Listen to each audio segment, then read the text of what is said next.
in July, Brazil passed a new law that would basically tackle the issue they have with overcrowding in their 4 major penitentiaries. And what they've decided to do is allow some prisoners to read books and write book reports to shorten their sentence. So for every book and book report that a prisoner does, he or she will get 4 days off his or her sentence. And you can take a maximum of 48 days off the year.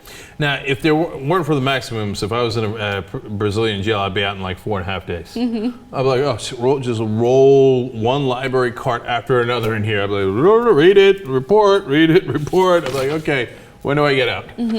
Too easy, drill sergeant. So I know that this sounds a little dangerous, because what if you're like a serial murderer and you're in the penitentiary? Well, there is a special council that will decide who will get to take advantage of this new program.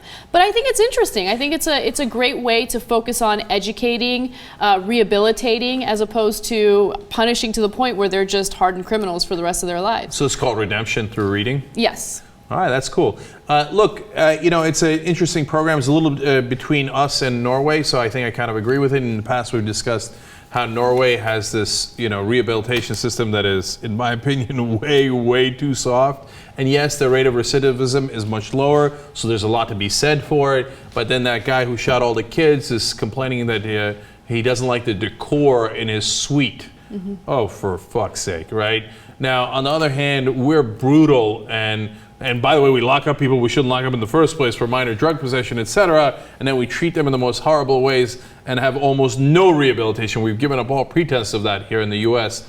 Our system is crushing to anybody who winds up getting caught in it, which of course is not the bankers. The elite never get caught up in it, but it's for the rest of us. But in Brazil, look, they're not going to let murderers get away with it. They're probably not going to let wise asses like me get away with it. But if they think that it's really going to help somebody, it's a good way to reduce their sentence in a smart and humane way that helps not just them, but society overall, because they'll be a little bit more educated when they get out. It's a win for everybody.